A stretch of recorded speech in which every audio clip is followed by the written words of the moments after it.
Hey guys! In today's video, we're going to be going over an absolutely incredible game of Scrabble that took place in round 18 of the 2024 WGPO World Cup held in Albuquerque, New Mexico.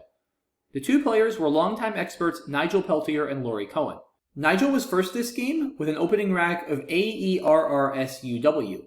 He'd really love to shed his dreaded UW combo as well as one of his duplicated Rs, and he does that very nicely with War for 14 points, keeping the very potent ERS sleeve. This looks like his best play by a good margin. Laurie, on the other side of the board, is dealing with an H, two I's, and a J, along with the bingo-prone ELT. She'd really love to get rid of her J and one of her two I's, and she does that by playing Haji for 14 points. This keeps the very strong EILT leaf, which will often result in a bingo for her on her next turn. This looks like a very strong play. Another play worth considering is F, because it scores 28 points, double the 14 that Laurie gets for Haji.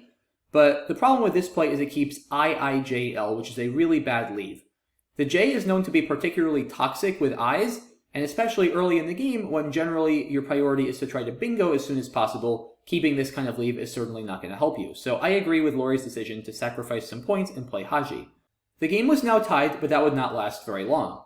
In fact, it would last all of 2 seconds, since that's about the amount of time it took Nigel, with a rack of DEHIKRS, to slap down his bingo of Shirked, hooking Haji's for 95 points. And now Laurie was faced with a rack of EILLMRT down by 95. She doesn't have any playable bingos here, and she could consider something like Elm for 10 points, keeping a super strong EILRT leave for her next turn. But scoring just 10 points when you're down 95 is generally not a very appealing option. So instead of that, Laurie played Milker through the K, scoring 30 points. This looks like a very strong play to me. It scores well, it keeps LT, which is not as strong as LTEIR, but it's still pretty solid, and this also creates multiple bingo threats for Laurie. She can play down the M column next to the M and I in Melker, she can play through the R in Melker, or if she draws one of the 3 remaining S's, she can bingo with the 7 hooking Melkers. Another option could have been Item, which scores the most here at 35, but keeping 2 L's along with an R on her rack is going to make it pretty tough for her to bingo in the immediate future. So I think this is the best balance, a good play by Laurie. Nigel, though, was not about to slow down. Nigel immediately, once again, slapped down Neonate for 70 points, hooking me, jumping out to a 135-point lead just on turn 3. And to make matters worse, Neonate blocked Laurie's 80-plus point bingo of Tailfin, which would have gone down the M column, making me an in. However, she does have a bingo to the E in Neonate, and she finds it. It's Anti-Life, which is only 63, definitely not quite as good as the 80-plus point Tailfin, but still a bingo nonetheless, and it keeps her in the game. Following his own bingo of Neonate, Nigel draws a rack that looks fantastic with the exception of the dreaded Q. So he gets rid of it, playing Chi for 31 points. He could also consider a Cot for 32, getting 1 more point, but Chi makes a lot of sense because it keeps the T. Now, as good a leave as EOPRS would be after Cot, EOPRST after Chi is even stronger, because it means Nigel only has to draw 1 tile as opposed to 2 out of the bag. And when you have a rack that's super strong for bingos, the more tiles you can leave on your rack, the more likely you are to bingo. Because after Chi, that's only 1 chance for Nigel to draw something like the V that's going to mess up his bingo chances, whereas he has 2 chances, double the amount of chances after Cot to draw such a tile. So this play makes a lot of sense for Nigel. Laurie, meanwhile, has drawn Drek after her bingo of Anti-Life. She has a standout play here, namely Varroa for 26 points through the R in Milker. This does still keep 2 O's, but at least it scores well, and from a rack of 2 A's and 3 O's, 2 O's doesn't seem all that bad. Unfortunately, Laurie didn't see this option, instead playing a Vow for 17 points, which is definitely a mistake, but if you're not going to see Varroa, which is in fairness a tough word to see, a Vow looks like a reasonable option. Fortunately for Laurie, Nigel has managed to draw one of the few tiles in the bag that won't yield a bingo, namely one of the Ys. Unfortunately for Laurie, however, Nigel is still going to be scoring a lot of points. He plays Poetry for 51, making Ya above the A in Anti-Life. As good as a play as this appears to be, especially keeping the S, it's actually an inaccuracy, because T-Poi in the same spot scores only 2 more and is far better positionally. For one, it doesn't put a tile in the triple-triple line with a lead, like Poetry does, and also T-Poi keeps the R, which is a super valuable tile, since by playing Ya, Nigel creates an R hook for Ria on the top triple word score, which could prove very valuable. So a bit of a mistake here for Nigel, let's see if he would get punished. Laurie, once again with a trio of O's, has an interesting decision on her hands. She can play Orzo for 47 using the Rhea hook I just mentioned, or she can play Abba for 33, taking out the P that Nigel just opened and saving Orzo for her next turn. Laurie decided to go with Abba, saving the Z for her next turn. If it were me, I think I would have gone with Orzo, and computer simulation does agree with a slight but not significant preference for Orzo, but as we'll see, maybe Laurie had some other ideas. But before we get to Laurie's ideas, Nigel had some ideas of his own, namely drawing the other blank and bingoing yet again. He plays Agisted for 87 points, hooking Milkers. This is Nigel's highest scoring bingo by 6 points, but it's definitely debatable whether it's his best bingo, because he can play either Steading, hooking Abbas through the T in Poetry for 81, or the very tough to see Adeljids, making 4 overlaps of Na, Ad, T, and Mel down the N column, also for 81. And both of these plays give back a lot less to Laurie. Agisted gives back not only the potential for bingos on the 15 row under the A, but also the potential for 70-point plays like Zeta down the O column through the D. So a lot could go wrong after this play by Nigel. Personally, I would have played it a little bit safer here, choosing one of the 81-point bingos, but computer simulation does actually prefer Agisted. In any case, whatever Nigel does here, computer simulation has him at around 99% to win. Let's keep that in mind.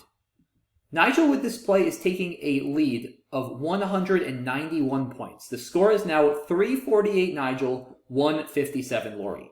And Laurie is very far from bingoing. She's got both the X and the Z on her rack, as well as 2 O's. So how is she going to get out of this mess and somehow mount a comeback? This right here, guys, is the most pivotal turn of the game so far.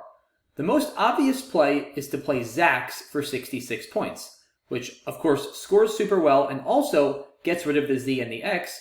When you're down this many points, typically you want to get rid of your high scoring tiles and go for bingos, since that's going to be your quickest way back into the game. There's usually no time for the slow and steady approach of trying to get 30, 40, even 50-point plays with your high point tiles. But every rule of thumb in Scrabble has its exceptions, and this position is certainly one of them. Zax is definitely not Laurie's best play here. Instead, she should play Oxo for 55 down the N column, paralleling 3 of the letters in Neonate.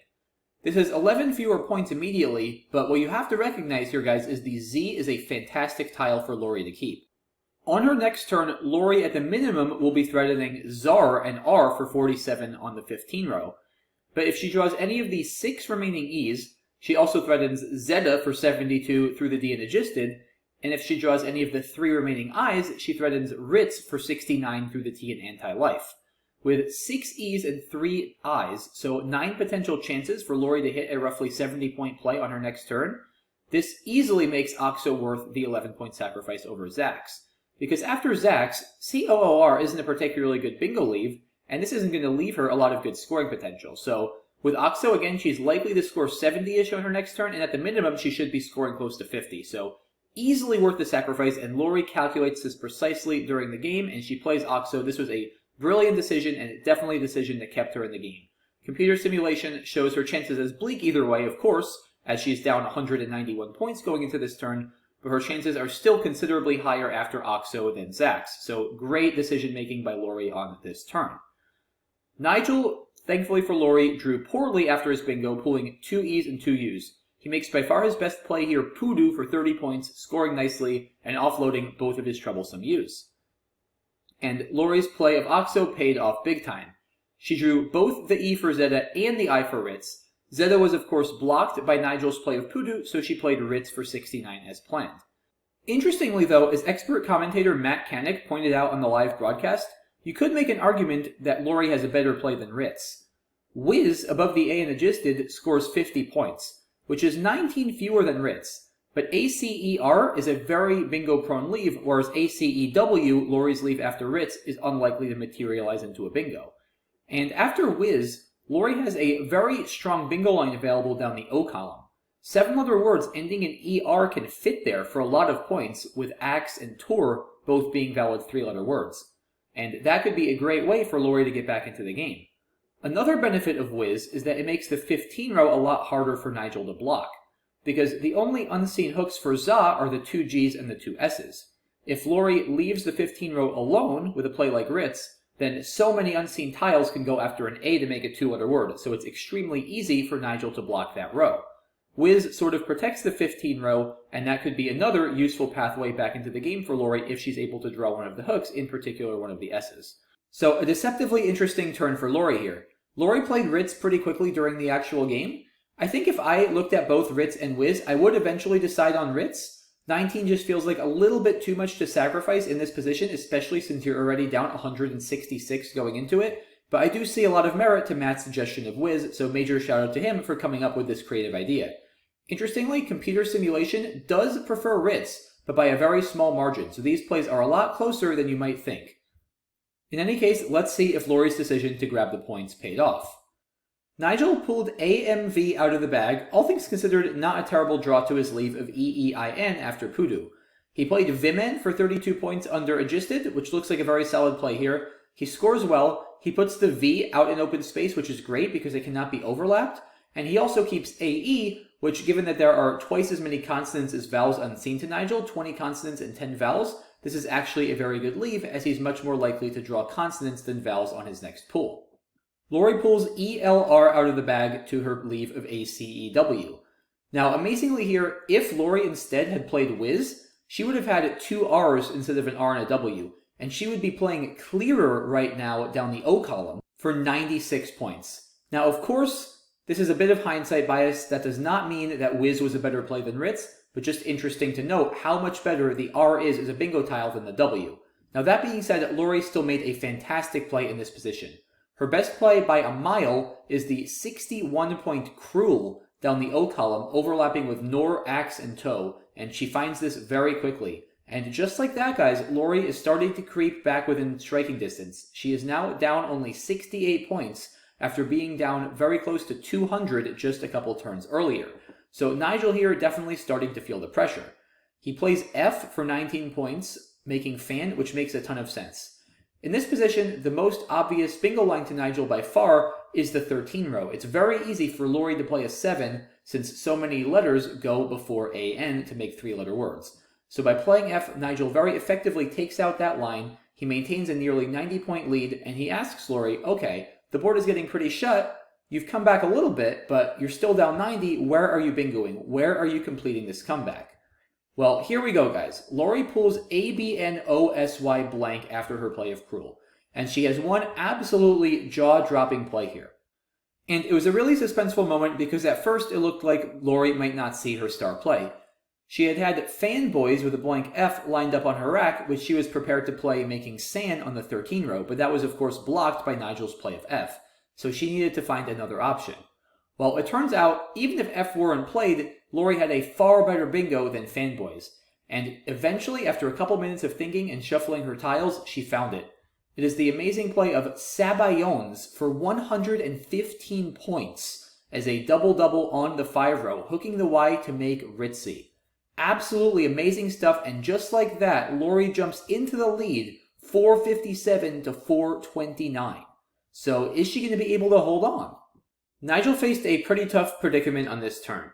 He's only down 28, which isn't a lot, but he doesn't have a lot of plays that score a large number of points. He can actually tie up the game by playing Agent through the N and Neonate, which he looked at for a bit, but the problem is he would be emptying the bag. With 4 in the bag and playing 4 tiles, he would be going into an endgame where both he and Laurie have 7 tiles, and with Laurie going first in that endgame, she'd have the significant edge. Because unless she has a really bad rack, most likely unless Nigel draws most of the remaining vowels, then Laurie is going to be able to play out in 2 turns. What that means is Nigel is most likely only going to get 1 more turn after Agent, while Laurie gets 2 more turns and will also collect some bonus points for whatever tiles Nigel still has left on his rack. So that means Laurie is very likely going to overtake Nigel.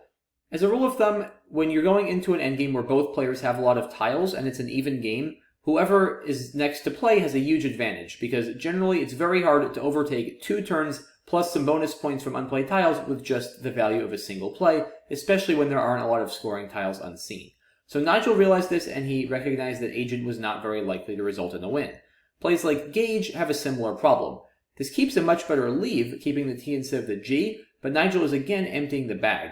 So unless he can threaten bingos in multiple spots, such that Laurie can't block, which is going to be very hard to do on this board, It's again going to be very unlikely he wins unless he draws really, really well, most likely drawing at least 3 of the 4 vowels to deprive Laurie of flexibility. Macondo shows that Gage would have won for Nigel about 10 or 11% of the time, which is not all that good. Nigel could also consider plays that do not empty the bag to leave a little uncertainty for Laurie.